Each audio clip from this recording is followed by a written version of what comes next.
So I've been playing my DS a lot lately. Mostly, I've been playing through Pokemon, and I realized that carrying around an extra cable and having to do a lot of things to accommodate the 3DS in today's age is actually a little annoying. Mainly, right, because it's got proprietary charging cord. There's only a wired headphone jack, and it's really annoying to take it on a train or a long ride somewhere and not be able to kind of have those niceties that most phones have these days. So I did some research. I found parts to install these kind of things into this 3DS. I've got a USB-C port. I've got a Bluetooth adapter that we're going to install. This might be split into two videos. This is more for me in editing, but there's a chance that I might just split these instead. So we'll see. To start, we're going to do the USB-C one first because that's one that's kind of more important in my eyes. So I ordered this kit off of Etsy. I'll have a link to the guys' shop in the description below. Not endorsed or anything, just I needed something special for this rather than what you might see a lot of people do with this mod, and I'll point that out here in a second once we get the back of the 3DS open here. I have an aftermarket case shell on my 3DS here, and it is a giant pain. I really would not recommend using them. They're just such a pain to work with. They don't fit properly. So what I find so special about this USB-C mod is, unlike other ones where what people will do is they'll cut a hole here or so, and they have a USB-C port in addition to the proprietary port.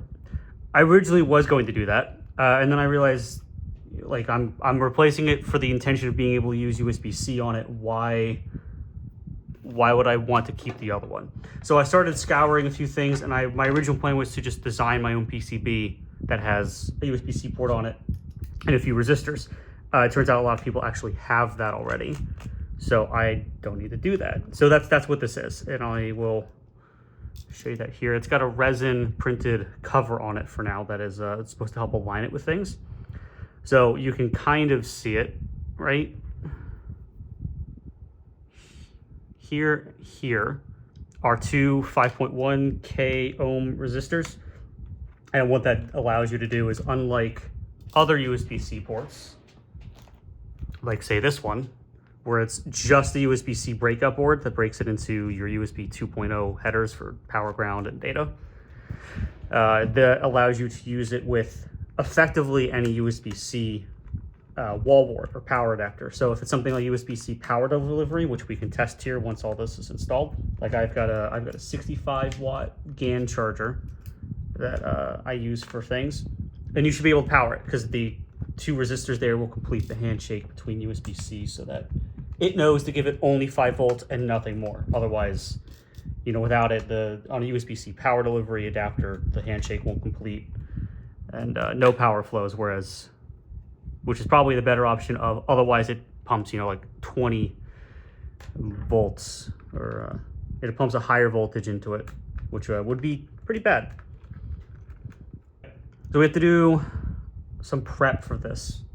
As much as I don't want to take everything out, because removing these screen ribbon cables is just a giant pain, the whole motherboard has to come out. I have to use a hot air station to desolder these, and I got to get underneath the board anyways.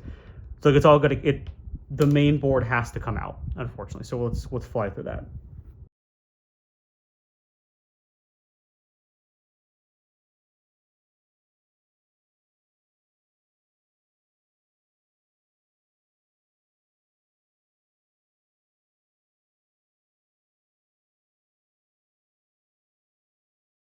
You make room for the USB-C port. Now, the instructions on the Etsy shop are all text. There's no video, so I'm kind of just going off of that. You should also take this out. So, let me get my stations. I have my air gun set to about 200 Celsius. I'm just trying to heat up the resin to get this off. His instructions say to use it to guide making a hole.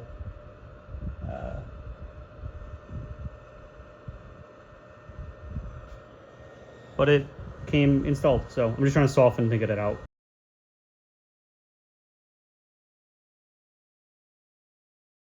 So we want to align this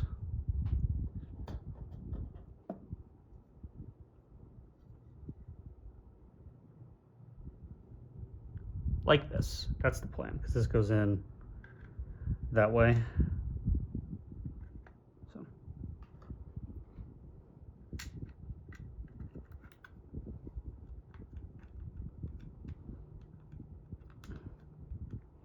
we can see we need to file away a bit on both sides right before the contact points.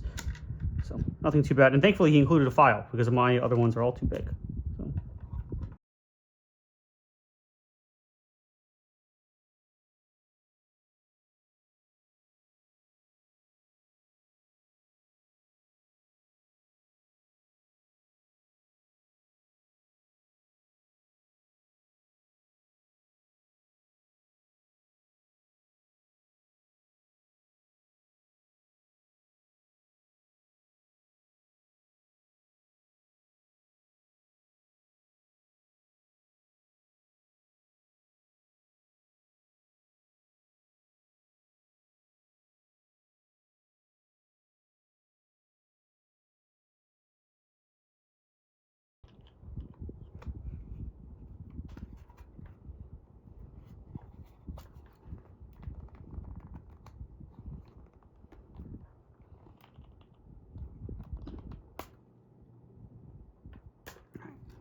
Right.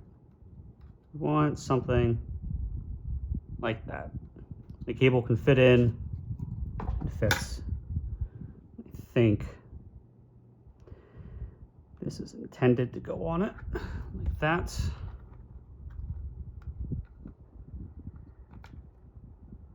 And then this also holds in some of the contacts for the dock if you have one. So we'll do some fine adjustments with the filing later once this is in place. But for now, I'm going to clean up my workstation a little bit. So we've got most of the back case filed away. What I'm going to do now is we're going to remove the original charging port. Now, I think I've said before in other videos, I hate using my hot air station. It's not that it's bad, I need to practice more with it. So what we're going to do here is I'm going to, for as much of it as I can, use my desoldering gun thing from iFixit. You pull it down, hold it up to hot solder, and it sucks it up. It has worked really well so far for things I've used it with it. We're going to do that to remove the charging port, and if there's things that are lingering, I'll use the hot air station. But we've got some heat resistant tape down just in case we need it. So it should be heated up enough. We're going to reflow some of the solder first to start so it's mostly fresh, and then we'll start desoldering it.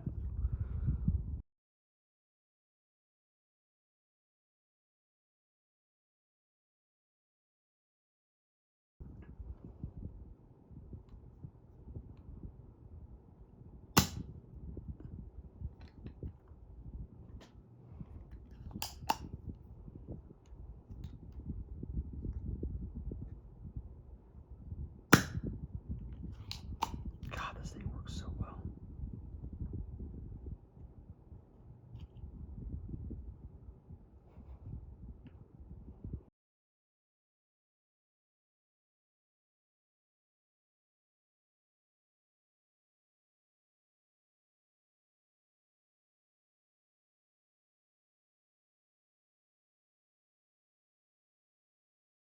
All right. That got most of it. All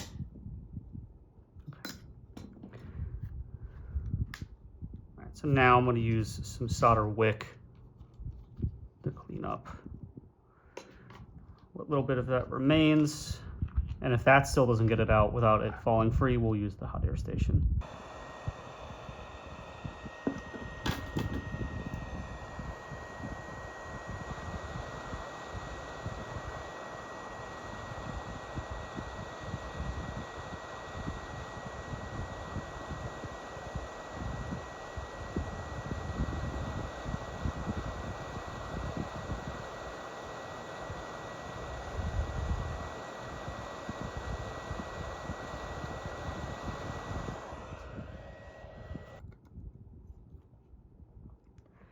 Now the resin jig that he provides comes with some notches in it. Here. And then those connect onto the motherboard.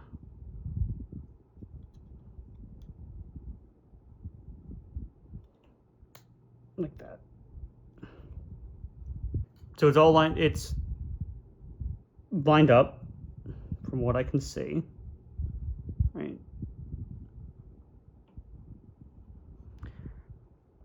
We've got these pins lined up here, which are our positives and negatives. I believe these are grounding, and then these hold the pins in touch, the ones for your wireless charging cradles. So to start, I'm going to do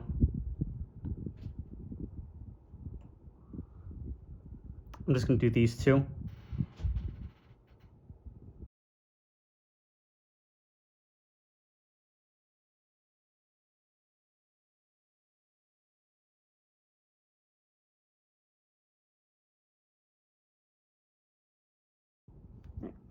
I'm gonna grab my multimeter, we'll do a quick continuity test, make sure those are connected and I didn't short anything.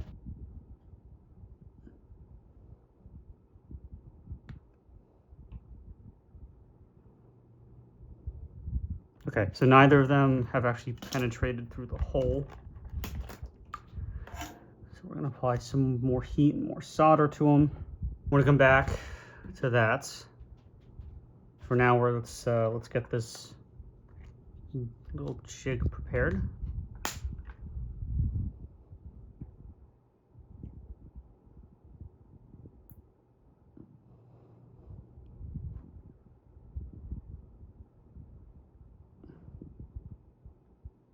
Oh, okay, so they pull out.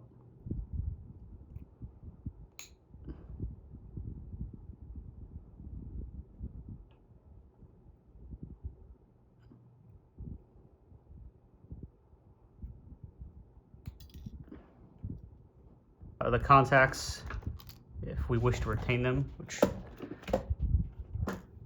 well, I don't have a charging port or a charging cradle. I don't need them, but I'm gonna try and keep them anyways in case I can get one. So we're gonna cut off the inner nub. That leaves us with a one-pronged one. We'll take our file it down just ever so slightly.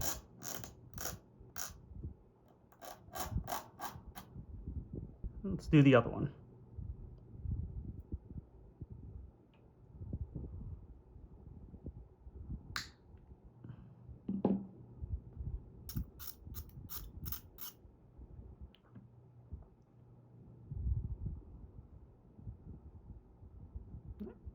Two legs, shorter hole. There's two holes. It's a little hard to see.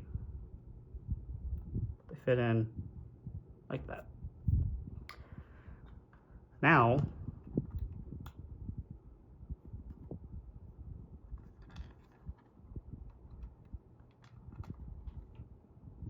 they look like that when they go in. So what we're gonna do now, I'm gonna finish up these solder joints. See if I can just pull off this resin adapter. All right, like that, right? This, because this sits like that in the housing, right? It's gonna come in from underneath.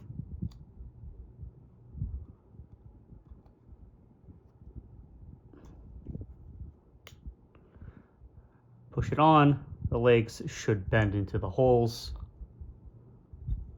And if we were to dry fit this for fun,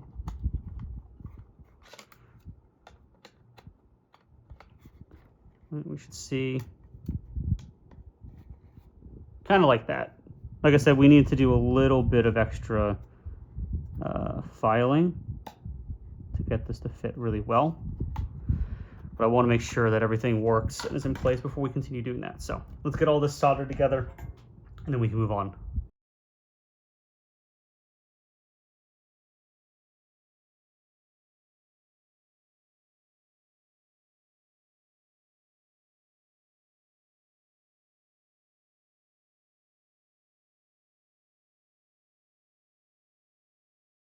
Let's attempt to dry fit this.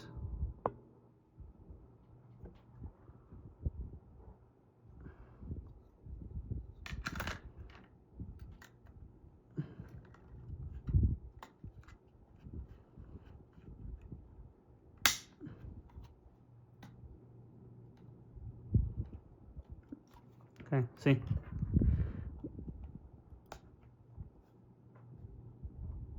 And I can plug it in. All right, so that fits. It's a little tight. And I overfiled that hole a little bit and that side. But it fits, and I think with a little bit of adjustment when the screws get in place, it should fit really well. I want to make sure this works. Otherwise, we're going to have a not so fun time.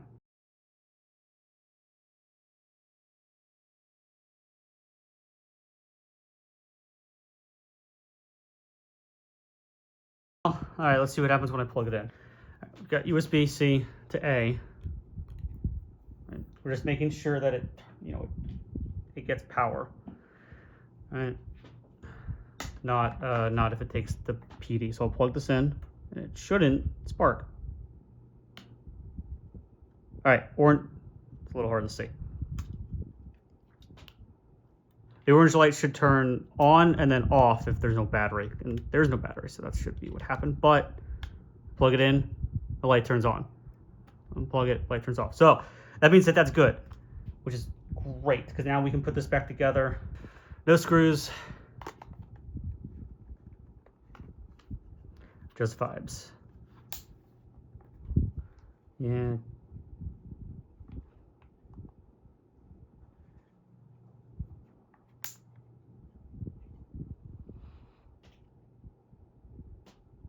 Then over here to USB-C, and then we'll plug it in, and it's charging, right? Charging. Now, the actual test, make sure this PCB isn't just a fluke somehow. Fast and final test. I've got my 65 watt GAN charger from Ugreen. I'll plug it into one of these USB-C ports. Make sure nobody says I'm not doing it. Right. All one cable. Plug it in. Do its little handshake. Charging. So perfect. Whole thing works. I can stop using the one charger that isn't USB-C that I currently still use. Minus all the other consoles and stuff, I have to go through it and do this too. So if anybody wants to see me do this to literally anything else, I'm down. I'll make my own PCBs if I need to. I see some that exist for the Vita. Maybe some that exist for the USB, the Game Boy Advance SP. But that works. I'm super happy with it. I'm going to leave this disassembled because I have to go now film a Bluetooth mod video on this exact thing. So it's gonna stay like that. Thank you so much for watching. I'll see you back for this Bluetooth one.